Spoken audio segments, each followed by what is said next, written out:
क्या आप कभी थक गए हैं इस दौड़ से, ये साबित करने की जद्दोजहद, ये दिखावे की दुनिया, ये निरंतर तुलना और भीतर पलता हुआ खालीपन? क्या आपने भी कभी सोचा है कि सब कुछ पाने के बावजूद भी मन शांत क्यों नहीं होता? अगर हाँ, तो आज की यह यात्रा सिर्फ आपके लिए है। मैं आपसे कोई ज्ञान नहीं बांट रहा, बल्कि आपको एक ऐसे मौन से जोड़ने आया हूँ जहां आप अपने भीतर के कुछ को नहीं बल्कि शून्य को महसूस करेंगे। और इसी शून्यता में छुपा है वो अद्भुत रहस्य जो आपकी पूरी चेतना को बदल सकता है। इस वीडियो को पूरा देखिए, क्योंकि यह सिर्फ जानकारी नहीं, एक अनुभव है, एक गहरी साधना है। और यदि आप सच में तैयार हैं खुद को पहचानने के लिए, तो अंत तक जुड़िएगा, क्योंकि अंत तक पहुंचते पहुंचते आप खुद से एक नया परिचय पाएंगे। और हाँ, अगर यह शब्द आपके दिल को छू जाएं, अगर इस यात्रा में कहीं भी आपको लगे कि हाँ, यही तो मैं महसूस करता हूँ, तो इसे लाइक जरूर कीजिएगा। अपने किसी ऐसे दोस्त के साथ शेयर कीजिएगा जो इस समय खुद को खोया सा महसूस कर रहा हो। और ऐसे ही गहरे आत्मा को छूने वाले वीडियो देखते रहने के लिए अभी सब्सक्राइब कीजिए हमारे चैनल, क्योंकि यह सिर्फ एक चैनल नहीं, यह एक साधना है आत्मा की। दोस्तों, हम सब जीवन में कुछ न कुछ बनना चाहते हैं। कोई डॉक्टर, कोई अभिनेता, कोई योगी, कोई सफल व्यापारी, कोई ज्ञानी। हर कोई एक पहचान चाहता है, एक ऐसा नाम जिसे सुनकर दुनिया सलाम करे। लेकिन इस पहचान के पीछे एक अदृश्य डर छुपा होता है। अगर मैं कुछ न बना तो मैं क्या हूँ? और बस यहीं से शुरुआत होती है भीतर की बेचैनी की, क्योंकि जब हम किसी रूप से जुड़ जाते हैं तो हम स्वरूप को खो देते हैं। हमारी चेतना किसी एक विचार में कैद हो जाती है। हम खुद को एक नाम, एक पद, एक संबंध, एक जिम्मेदारी के रूप में देखना शुरू कर देते हैं, और वही हमारी सीमा बन जाती है। लेकिन शून्य की बात कोई नहीं करता, क्योंकि शून्य हमें डराता है, क्योंकि जहाँ कुछ नहीं होता वहाँ अहंकार का दम घुटता है। वो पूछता है, अगर मैं कुछ नहीं तो मैं कौन हूँ? लेकिन क्या आपने कभी गौर किया है, ब्रह्मांड भी शून्य से शुरू होता है। हर सृजन की शुरुआत एक मौन से होती है, एक गहराई से, एक निस्संग, निर्लिप्त चेतना से, जो कुछ नहीं है लेकिन फिर भी सब कुछ है। यही शून्यता वो अवस्था है जहां हम वाकई खुद को पाते हैं। जब बुद्ध महावन में ध्यानस्थ बैठे थे, उन्होंने कुछ नहीं सोचा, कुछ नहीं चाहा, कुछ नहीं मांगा। वे शून्य हो गए और तब उन्हें मिला सब कुछ। यहाँ शून्य का अर्थ नकारात्मकता से नहीं है, बल्कि यह उस पूर्णता से है जिसमें कोई मैं नहीं बचता, कोई आग्रह नहीं, कोई प्रतिरोध नहीं, बस एक साक्षी भाव, एक मौन दृष्टा जो सब कुछ देखता है लेकिन कुछ नहीं पकड़ता। आप कहेंगे, क्या हम जीवन के संघर्षों से भागें? क्या हम कुछ न करें? नहीं, जीवन में कर्म तो होगा ही, लेकिन जब आप शून्य से कर्म करेंगे तब आप बंधेंगे नहीं। आप एक नर्तक की तरह नाचेंगे, लेकिन नृत्य में खो नहीं जाएंगे। आप बोलेंगे, लेकिन शब्दों में अटकेंगे नहीं। आप पाएंगे, लेकिन पाने का अहंकार नहीं होगा। यहाँ शून्य का मतलब है वह भीतरी मौन जो हर कर्म के पीछे होता है, वह गहराई जो विचारों के पार है। जब आप उस जगह से जिएंगे, तब आपकी उपस्थिति ही सबसे बड़ी ऊर्जा बन जाएगी। अब आप सोच रहे होंगे, क्या यह संभव है? क्या मैं भी शून्य बन सकता हूँ? हाँ, बिल्कुल हो सकता है, लेकिन उसके लिए आपको छोड़ना पड़ेगा अपने विचारों की पहचान, अपने नाम की पकड़, उस भूमिका की मोह जिसमें आप अब तक खुद को ढालते आए हैं। आपको एक बार अपने मन से पूछना होगा, अगर मुझे कुछ न कहा जाए, कोई नाम न मिले, तो क्या मैं खुद को जान पाऊंगा? यही प्रश्न वही द्वार है जिससे शून्यता की यात्रा शुरू होती है। यह कोई तकनीक नहीं है, कोई विधि नहीं है, यह एक अंतर्मुखी दृष्टि है। बस अपने भीतर उतरने की एक सादगी भरी हिम्मत, जब आप एकांत में बैठते हैं, आंखें बंद करते हैं और धीरे धीरे सारे विचारों को गुजर जाने देते हैं, बिना उन्हें पकड़े, बिना उन्हें रोके, तब आप धीरे धीरे उस मौन के पास पहुंचते हैं जो आपका असली घर है। और वहां आपको न कुछ करना होता है, न कुछ बनना होता है, वहां केवल होना होता है। और यही होना, वही बीइंग सबसे बड़ी शक्ति है।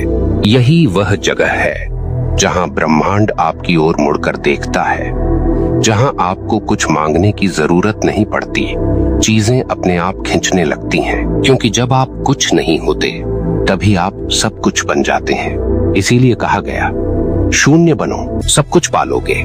यह कोई कविता नहीं, यह ब्रह्मांड का नियम है।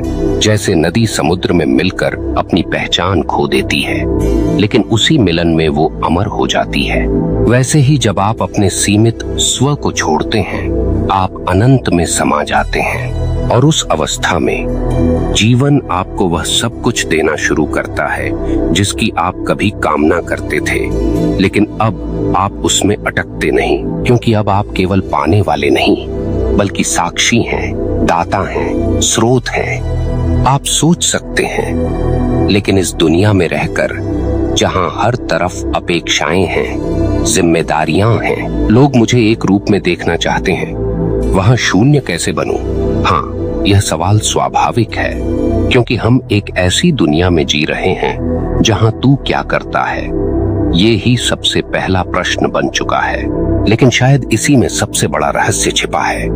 देखिए, शून्य बनने का मतलब यह नहीं कि आप दुनिया से भाग जाएं या फिर किसी पहाड़ पर जाकर बैठ जाएं। शून्य बनना यानी भीतर से स्वतंत्र हो जाना, जहां आप कर्म करें लेकिन कर्म आपको न बांधें, जहां आप भूमिका निभाएं लेकिन पहचान में न अटकें, जहां आप रिश्तों में रहें लेकिन स्वत्व को न खोएं। यह शून्यता एक अद्भुत अवस्था है जहां आप दुनिया के रंगमंच पर अभिनय तो करते हैं, लेकिन भीतर एक गहरा मौन बना रहता है। जैसे राम एक राजा थे, कृष्ण एक सारथी भी बने और गीता का उपदेशक भी, लेकिन दोनों ही भीतर से एक महान शून्य की झलक थे, जिन्होंने सब कुछ किया लेकिन कभी बंधे नहीं।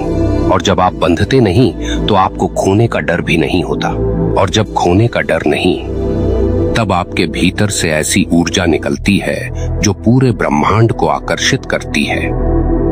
आपने लॉ ऑफ अट्रैक्शन के बारे में सुना होगा कि जो आप सोचते हो वही आप पाते हो, लेकिन क्या आपने महसूस किया है कि जब आप किसी चीज को बहुत ज्यादा चाहते हैं तब वह और दूर जाती है? क्यों? क्योंकि उस चाह में एक कमी छुपी होती है, एक कमी का कंपन, वाइब्रेशन, और ब्रह्मांड उसी कंपन को पकड़ता है। लेकिन जब आप शून्य हो जाते हैं, जब आप भीतर से पूर्ण हो जाते हैं, तब आप कुछ मांगते नहीं, फिर भी सब कुछ मिलने लगता है, क्योंकि अब आपके भीतर कोई अभाव नहीं है, केवल उपस्थित चेतना है। अब आप सोचेंगे, क्या यह आसान है? नहीं, ये सरल है, लेकिन आसान नहीं, क्योंकि सबसे मुश्किल होता है छोड़ना। हम छोड़ नहीं पाते अपना दर्द, अपनी पहचान, अपने पुराने अनुभव, अपनी बनाई हुई छवि। लेकिन क्या आपने कभी उस पक्षी को देखा है जो उड़ने से पहले अपने घोंसले को छोड़ता है? वह जानता है, अगर मैं सुरक्षित रहूंगा तो उड़ नहीं पाऊंगा। ठीक वैसे ही अगर आप भीतर के पुराने विचारों के घोंसले में अटके रहेंगे तो चेतना कभी उड़ नहीं पाएगी। आपको हर उस चीज को छोड़ना होगा जो अब आपके विकास में बाधा बन रही है, चाहे वह आपकी सोच हो, रिश्ते हो, अहंकार हो या फिर वो डर जो कहता है अगर मैं कुछ न रहा तो क्या रहूंगा। और तब जैसे जैसे आप इन परतों को हटाते जाएंगे, आप भीतर उतरते जाएंगे। एक बिंदु पर पहुंचकर आपको एहसास होगा कि शून्य कोई लक्ष्य नहीं है, यह तो हमेशा से आपके भीतर था, बस आप ही उसके ऊपर बहुत सारे पर्दे डालते आए थे। जब वह अंतिम पर्दा गिरता है, तब भीतर जो मौन फूटता है वही सबसे बड़ा प्रकाश है। यही वह क्षण होता है जहां साधक ध्यान से नहीं, ध्यान साधक से होता है। आप बैठते नहीं, ध्यान स्वयं घटित होता है। आप कुछ सोचते नहीं, लेकिन उत्तर अपने आप प्रकट होते हैं। आप कुछ कहते नहीं, लेकिन मौन आपकी सबसे प्रभावशाली भाषा बन जाती है और तब जीवन बदल जाता है। अब आप जीवन को रोकते नहीं, चलने देते हैं। अब आप दुख से लड़ते नहीं, उसे देखते हैं और वह अपने आप गल जाता है। अब आप रिश्तों को पकड़ते नहीं, केवल प्रेम से बहते हैं। और सबसे बड़ी बात, अब आप खुद को सिद्ध करने की दौड़ से बाहर आ जाते हैं। अब आप बनते नहीं, होते हैं। और इसी होने की अवस्था को ही ऋषियों ने कहा साक्षी भाव। जब आप साक्षी हो जाते हैं, तब आप शून्य बन जाते हैं। और यह शून्य इतना गहरा होता है कि उसमें पूरा ब्रह्मांड समा सकता है। आप अब कुछ नहीं होते, लेकिन सब कुछ आपसे होकर बहता है। आप एक माध्यम बन जाते हैं, एक पात्र जो खाली है, लेकिन ब्रह्मांड उसे भरता है। जैसे बांसुरी खुद कोई ध्वनि नहीं निकालती, लेकिन जब वह खाली होती है, तभी कृष्ण उसमें से राग छेड़ते हैं। वैसे ही जब आप भीतर से खाली होते हैं, जब आप मैं से मुक्त होते हैं, तभी ब्रह्म आपकी चेतना में रचता है, बसता है, बोलता है। और यही वह बिंदु है जहां साधना का अंत नहीं, बल्कि उसकी शुरुआत होती है।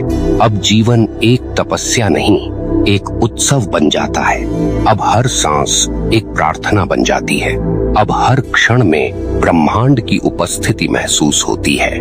और इस सब का मूल क्या है? शून्यता, जिसे दुनिया कुछ नहीं समझती है। वहीं से सब कुछ का आरंभ होता है। जब एक साधक शून्यता में उतर जाता है, तब वह केवल जीवन को देखता है, बिना हस्तक्षेप किए, बिना निर्णय किए, बिना अपेक्षा के। उसकी आंखें अब केवल बाहरी दृश्य नहीं देखती, वह अब आत्मा की दृष्टि से देखता है। और यही दृष्टि जीवन की सबसे बड़ी संपत्ति बन जाती है। अब आपको चीजों को पकड़ने की जरूरत नहीं रह जाती। अब आप हर अनुभव को जैसे है वैसे ही अपनाते हैं। दुख आए तो उसे प्रेम से देखते हैं, सुख आए तो उसे भी गुजरने देते हैं। न कुछ रोकने की इच्छा, न कुछ पाने की लालसा। और तब पहली बार भीतर एक स्थिर आनंद का अनुभव होता है। वो आनंद जो परिस्थिति पर निर्भर नहीं, वो आनंद जो केवल मौन की कोख से जन्मा होता है। आप देखेंगे, अब आप उसी शरीर में हैं, वही दिनचर्या, वही संसार, लेकिन अब आप उसमें उलझे नहीं हैं। अब आप उतरे हुए हैं एक गहराई में, एक आत्मिक मौन में, एक ऐसी शांति में जिसकी खोज में दुनिया भटक रही है। आप समझ जाते हैं, शून्यता का मतलब शून्यता नहीं है, बल्कि यह तो ब्रह्मांड की सबसे परिपूर्ण स्थिति है, जहाँ न कोई अधूरापन है, न कोई लालसा, बस पूर्णता है। और जब कोई मनुष्य इस पूर्णता को जीता है, तब वह ब्रह्मांड के सबसे शक्तिशाली नियम से जुड़ जाता है। जो खाली होता है वही भरा जाता है। जब आप भीतर से खाली होते हैं, तब ईश्वर, ब्रह्म, सृष्टि, ऊर्जा, जो भी आप नाम दें, वह आपके भीतर उतरती है। आपकी चेतना अब केवल आपकी नहीं रहती, वह अब उस विराट चेतना का हिस्सा बन जाती है जिसने नक्षत्रों को रचा, जिस ऊर्जा से पेड़ पौधे उगते हैं, सूर्य जलता है और जीवन बहता है। जैसे आप बादलों को देखते हैं आते हुए, जाते हुए, वैसे ही अपने विचारों को देखिए। आप पाएंगे जैसे जैसे आप सिर्फ साक्षी बनते जाएंगे, वैसे वैसे विचार शांत होते जाएंगे और उनके पीछे से एक नई आभा प्रकट होगी। वह शुद्ध चेतना जो पहले से ही आप हैं। कोई नया बनना नहीं है, बस जो आप नहीं हैं उसे गिराना है। और जब वो सब गिर जाता है, तो जो शेष बचता है वही आप हैं। एक शून्य लेकिन सबसे पूर्ण। यही है ध्यान की अंतिम अवस्था, यही है चेतना की उच्चतम ऊंचाई।